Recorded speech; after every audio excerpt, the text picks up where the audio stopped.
Here at Class Cancel, our producer Jack likes to ask me if I want to host the episode an hour before we're supposed to start filming. So here we are at Bierce Library. We're going to go down to the basement and check out the MakerStudio. Come along.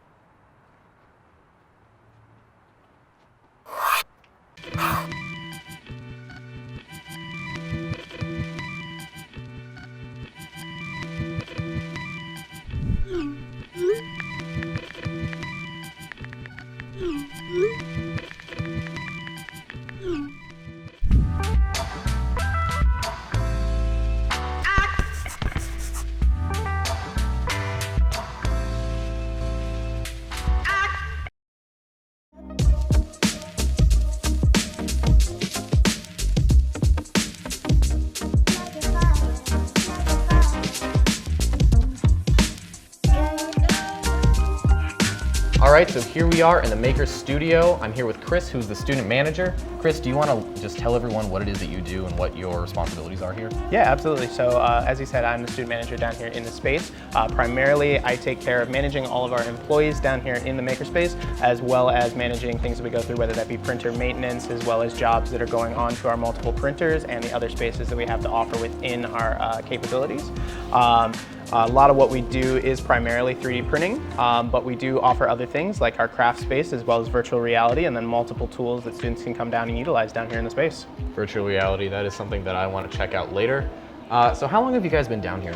So we actually just moved down here about 2 years ago. In August will be our 2-year anniversary of moving down here. Okay. The makerspace itself has been open for about 5 years now. We used to be located upstairs in Bierce Library, and we only did 3D printing. Okay. But over the years, we've gotten more popularity. Our space has expanded, and now we are pretty much all-encompassing. We have a lot of tools and technology down here for our students to utilize and check out, and all of it is free for students to use. So would you mind showing me like how some of these printers work? Like, what does this big boy do right here? Yeah, so this is one of our larger printers. It's actually our most recent printer that we've acquired down here. It's basically a higher resolution version of the smaller printers that we have available. It has dual extrusion, so it can do multiple colors in one print. But in reality, we got it so that we can print dissolvable supports as well as printing in multiple colors. So it really opens up a lot of different possibilities that we didn't offer beforehand. But this one mainly we use for academic prints, whether that be engineering, anthropology, whatever departments across campus that have a print request. Okay. And then moving on over here, we actually have some of our smaller printers. So these ones are mainly used for our personal prints, as all students get personal printing for free included, so it doesn't have to be related to a project.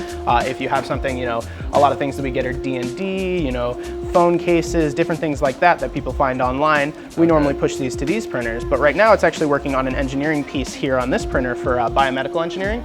So they are actually doing a prosthetic arm, and that's one of their final projects for their tools class. So that is what this printer is working on here. Is the one that's over there like a lot more versatile than these ones? Or? Yeah, so these ones are going to be smaller build area, smaller build volume, as well as they're not going to be as highly precise as that machine. So that machine is going to be basically a pretty big step up in quality as well as size, obviously, compared to these printers. Right now we offer 5 MakerBot printers, and those are going to be, like I said, the personal printers. And right now those are just working on more academic pieces. Most of our printers we're all just pushing pieces together. Our system is queue-based, so it's first come, first serve basis. So we don't really reserve certain printers, except for reserving our larger printers for academic mainly. Okay. But mainly it's just, whoever's print submission's time to come, they go on whatever printer's available at that time. And how do students get their prints to you? So all of our printing is actually submitted online at our website. So it's super easy for students to do. All they need is their file, and then they just need to fill in a little bit of information, like on their color that they want, their information so that we can get in contact with them when their piece is finished. Other than that, they pretty much hit submit online, and it goes straight to us, and we let them know when it's finished. So aside from 3D printers, and I know you mentioned the VR room, what other things do you guys offer here? So we offer quite a bit down here. One of our other main attractions down here is going to be the craft studio. So that's a big room that we have basically filled to the brim with craft supplies for students to use on various projects. Doesn't matter the major once again, and everything is provided for free. So we provide everything from poster supplies to any sort of Sharpies or miscellaneous craft supplies that we have available down here. We also have, right behind you is actually our computer workstations. So these are outfitted with a ton of programs that you'll find, you know, kind of scattered around campus. You know, art majors have access to certain things and engineering have access to certain things. We've kind of compiled a bunch of programs and put them all in one. So those workstations are down here for students to use as well. So they could work on SolidWorks and then send their prints and everything over here? Yeah, exactly. They could come in great. with nothing, they could design a part and then submit it from here and it would get 3D printed. Nice. So would you mind showing me the craft studio? Because that sounds really interesting. Absolutely. Awesome. Let's get to it. All right. So this is our craft studio space. This has got some of those tools that I was referring to earlier. Like I said, the Cricut cutting machine here, that one's utilized quite a bit. So basically any design that you put into this, it can cut out onto paper, cardstock, vinyl, cloth, whatever really material you need. You know, RAs like to utilize this a lot for door decks when they have students coming in. You know, whether it be for education is another big one that hits this up pretty often. But there's really a lot of possibilities. You can pretty much do whatever you want, and there's tons of free designs online for it already as well.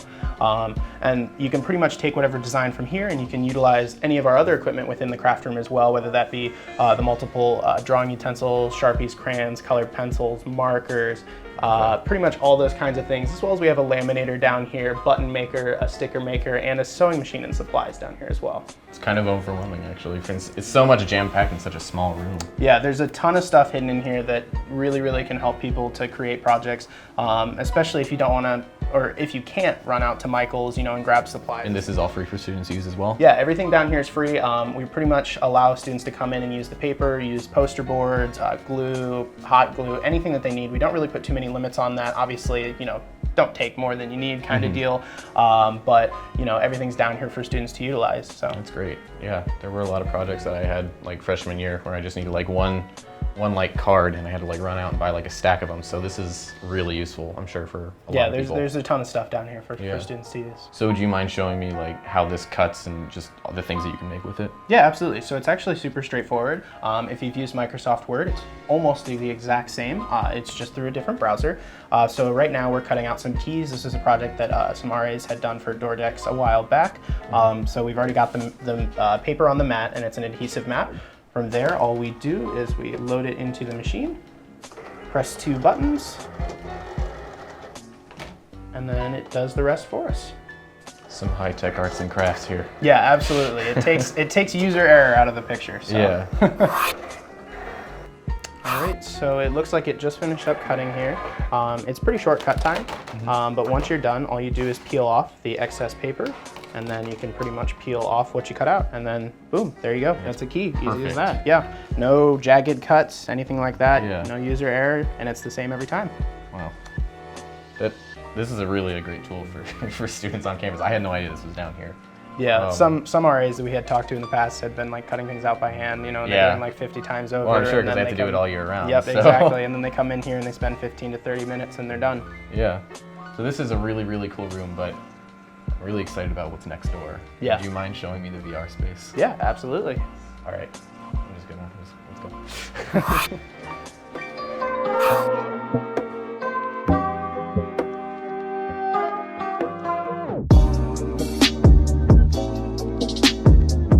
All right, so here we are in the VR room, and there's two funny things that I noticed when I walk in here.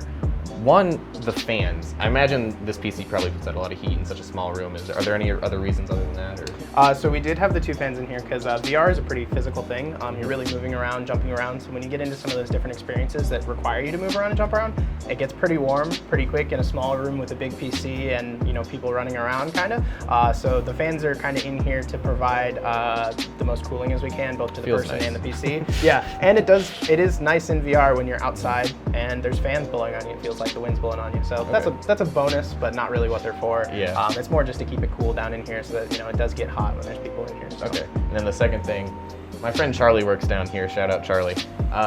He told me what these are for, but do you just want to talk about why these are here? Yeah, absolutely. So these most people will see as sound deadening panels, and they do help with that. We don't really have too much of a sound issue coming from here, as the headset does have built-in headphones. But these are actually to protect both the equipment, the people, and the walls from themselves. when you're in VR, you don't really know that there's walls. And a common issue is people will run either headfirst or smack a wall.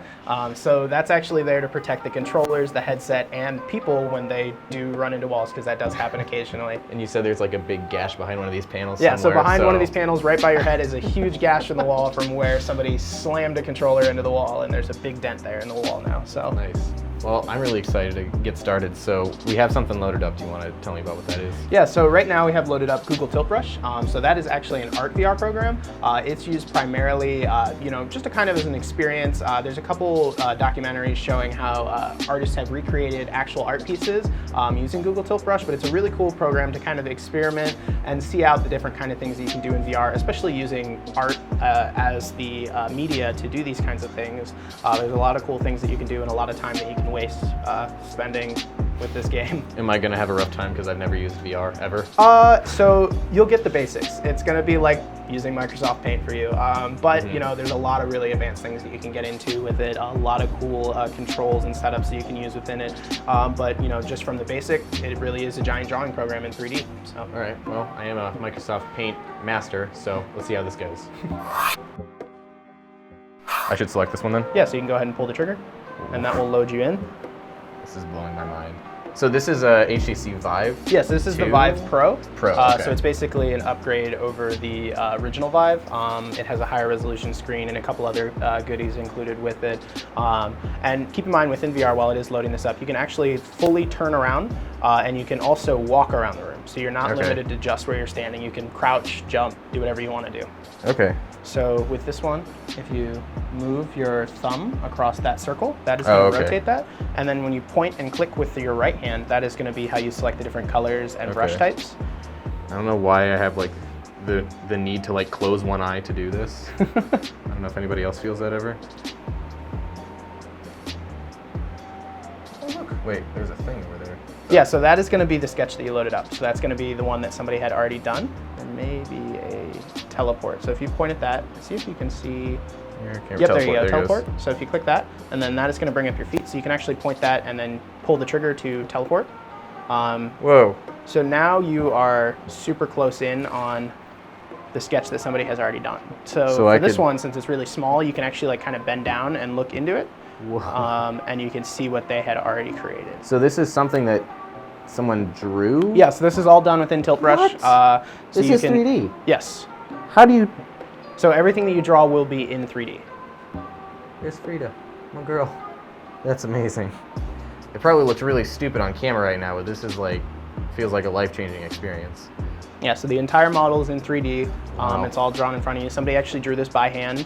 I'm not sure how long it took them, obviously, because this one is super detailed and super cool. So like a student did this, or this is pre-done, So this one was right? probably done by a professional Okay, I was artist. gonna say, like if there's someone here, I would hire them to do something. Yeah, this is the parent company of this program is Google, so they have quite a bit of money to throw at these kinds of things. So they probably paid someone to do this really cool sketch. Is that a... So that's the PC and the desk. So that's close to the border. So if you actually get close to the border, a big grid will come up. Yeah, I can see. This room seems a lot smaller in VR than in real life. Like, yeah. So there was the, and then here's the wall. That's a person. So, like this. Oh yeah. I mean, I really thought this was gonna feel weird, but it feels pretty natural. Yeah, so it's gonna be basically like you're trying to do it in real life, except that you are doing it in VR. It can be a little bit weird at first for some people, but you get the hang of it pretty quickly. As long as you don't have really bad motion sickness, which does affect some people, unfortunately, in VR. Yeah. But if you are, not susceptible to motion sickness, it's really cool to try out. I could do this for like days.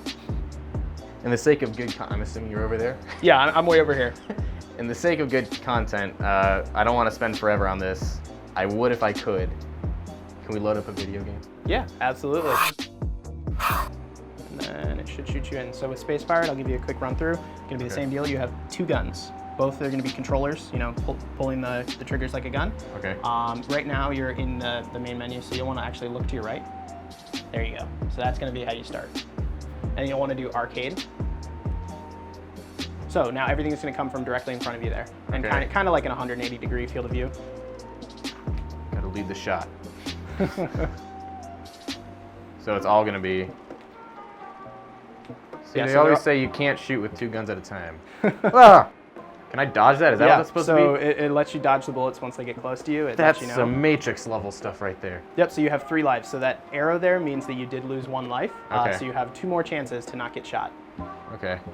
Yeah, something that a lot of people don't really get to see when they're looking at VR from the outside is the sense of scale. So in his eyes, everything looks like a giant open space. You know, when you're standing in VR and there's a 10-foot wall in front of you, it looks like a 10-foot wall. Unlike in some video games that people play where, you know, you can tell that it's obviously not there.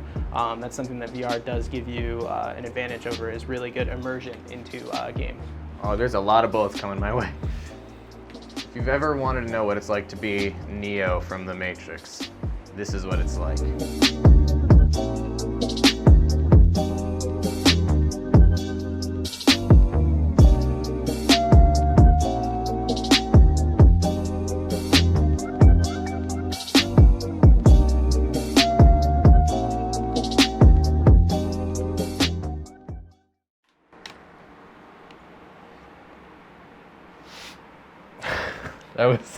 That was really cool. Yeah, it's really fun. I'm really sad that I'm graduating and I'm not going to be able to come back and do this anymore.